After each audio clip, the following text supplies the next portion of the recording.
The Sega CD really mesmerized me. It didn't stay in the market very long, so when games started ending up in the bargain bin, I started picking them up as fast as I can, and especially ones of this one genre. I am the Game Collector, and this is Second Opinion Games, and today I look at Sega CD Shmups, or shoot 'em ups.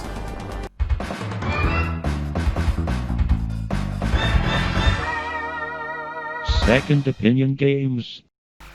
A lot of people think FMV games when they think the Sega CD, and while a lot of them are awful, what if they mixed FMV with actual gameplay? That's what Nova Storm here really does. You have completely pre-rendered backgrounds as you fly through a three-dimensional space, firing your laser cannon, which can be upgraded. You also have a massive bomb that really does heavy damage to your opponents, especially the end bosses. And the bosses in this game are huge and freaking awesome. I gotta say, I really like the backgrounds, the way they move. It really gives your ship a real sense of speed, and the graphics throughout are terrific. There's also little tiny cutscenes all peppered throughout, and there isn't a whole lot of load time here either. The music is decent, and this is a fun pick-up-and-play shooter that anyone can enjoy. If nothing else, this game should just be played for the awesome explosions. Whether it's the bosses blowing up or even your own ship, it's gonna be freaking awesome. Microcosm's a little bit easier to find. It's a little bit more dumbed down, and you have a machine gun you can just press and hold and fire at all times. You can also switch back and forth between all of the different weapons that you can pick up along the way, but where this game is really different is the fact that you seem to be shrunken down and placed inside of someone's body. Now you're trying to wage war with their immune system and other ships that were also shrunk down and placed inside this person's body. This is completely ridiculous and weird on nearly all levels, and that's why it is so much fun. Because who doesn't like just moving through someone's veins or birth canal or whatever the heck this is supposed to be? It's kind of gross, and also you have to watch out for obstacles jumping out. What, did this person swallow a toothpick and now it just starts puncturing through their body? It's just gross on a lot of levels and awesome on a lot more. Soulstar is another 3D shoot-'em-up, but this time, rather than having FMV cutscenes play behind the scenes, this time we have epic sprite scaling. Things that are way off in the distance become huge as you approach them, and tell me this isn't one of the most awesome scenes ever in early video games, when you come up on this Death Star-like base, and you see it way off in the distance, and then you seamlessly fly into it as it continuously gets more massive and grows in size. There's even some free moving places in this game where you could move around, but the controls here feel a little bit more awkward. Now, a lot of times I really bust on the Star Fox games, and this is why. Because when other people were playing Star Fox, I was playing this game. And I gotta say, this looks a lot better than pretty much any of the Star Fox games, going right up to the freaking Wii U. This is Soulstar, and it's on the Sega CD, and you better believe it's awesome. But not all shooters are in 3D. Check out Sol-Feace. This is no relation to Soulstar at all, and it's made by Wolf Team, a company that's known for making some pretty awesome games. Now, at first, you might think that this could just be done on regular Sega Genesis hardware. It seems like a very generic shooter, and there's only one button to control your fire. But then you figure out the gimmick of this game is controlling your wings, which again, doesn't really feel like that much. You could open and close them depending on how you release the button and if you're pushing forwards or backwards on the controller. And then you see that they throw everything, including the kitchen sink, at you in this game. There's sprites everywhere. There's tons of different rotation and scaling effects going on. The background graphics are freaking awesome once you get out of the first stage, and this is a truly epic horizontal shooter experience. And it's amazing how they took a game that felt totally generic and make it something special by the time you finish it. It's also one of the hardest freaking games on the Sega CD, but luckily they give you infinite continues to sort that out.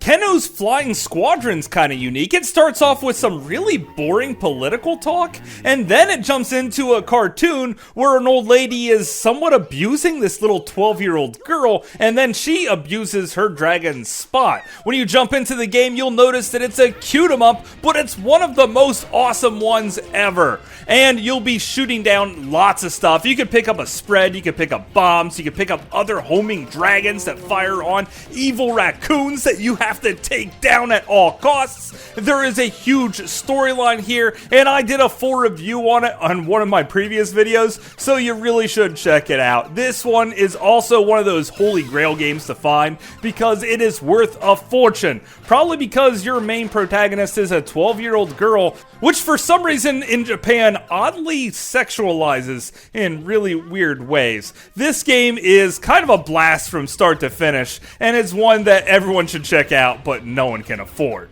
It definitely also has quite a bit of personality to spare.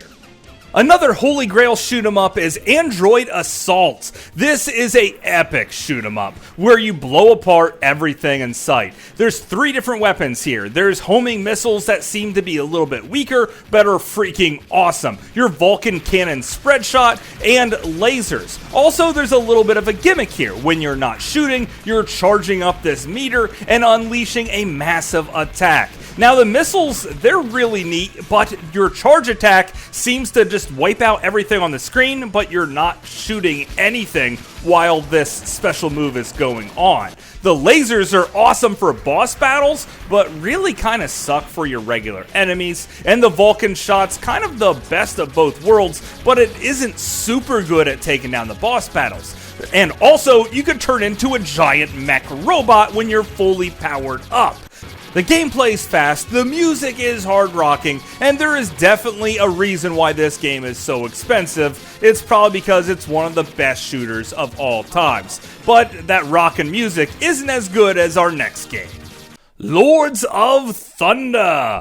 That's right, the game with probably the best soundtrack of any game ever. I actually take this CD and put it in my car stereo from time to time just because I love this excellent guitar soundtrack.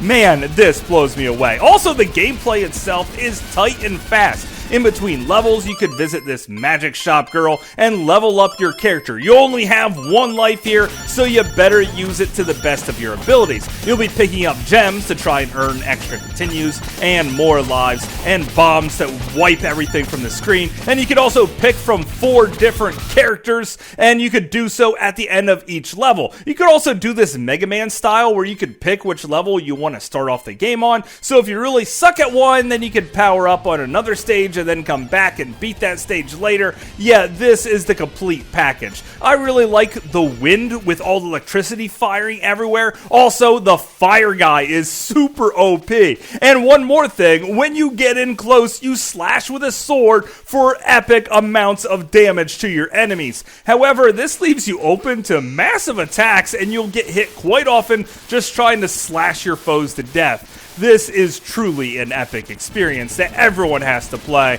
and it's probably one of the best shooters of all times. But we're done with the horizontal shooters now. Let's flip things over to the vertical ones. Here's Robo Elise, a game with a name so generic that at one point in time, I owned 3 copies of this game because I couldn't remember if I had it or not. After all, it's another big robot thing, and you're flying around Japan, blowing up everything with a really generic story. It seems to be the spiritual successor to Musha, and a lot of people love that game on the Sega Genesis, and on the Sega CD, it's just turned up to 11 because the explosions are far more prevalent. Now, the one key to success in this game is picking up the yellow power-up. Only the yellow one. Avoid all of the others unless you have nothing, because the yellow power-up is so OP, it will blow up everything on the screen and make really short work about bosses. It's like homing missiles that just keep on blowing up and exploding again and again. Yeah, it cuts through everything. It's freaking awesome. And Robo Elise might have a generic name, but the gameplay is truly epic. Our last game is something special. Sylphyd is another vertical shooter with some pre-rendered FMV backgrounds with also 3D polygon shapes firing at you. Also, every character and sprite in this game can be scaled up or down. You could even fly really far forward here. This is a truly arcade-style experience, and there is tons of voice chatter on top of the excellent music. kind of making this one of the quintessential Sega CD games, just showing off all the special effects that the Sega CD had to offer and not being over the top expensive like some of the other games on this list. It's not one that I like more than the other games, but it is definitely one, if you own a Sega CD, that you absolutely have to have in your library, because the Sega CD was really freaking awesome, especially when it came to its shooters. But of course, that's just my opinion. Thanks for watching.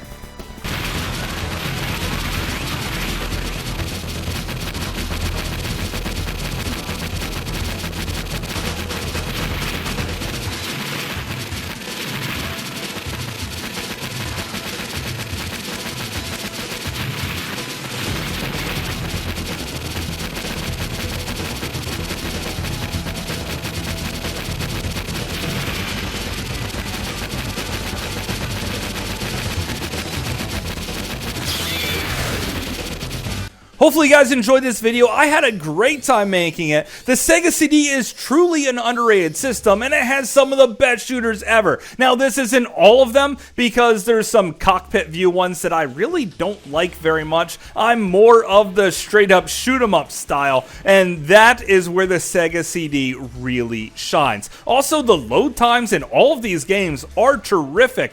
Kenos Flying Squadron has a very neat sense of humor. Robo Elise has a generic name, but it is a lot of fun. And Android Assault is really one of the best shooters I think I ever played. On top of it, Lords of Thunder just rocks, and all of these games are terrific, and I think that's where the Sega CD really truly shines. So if you want me to cover more Sega CD games in the future, let me know which ones in the comment box down below, and until later, I will see you again, guys.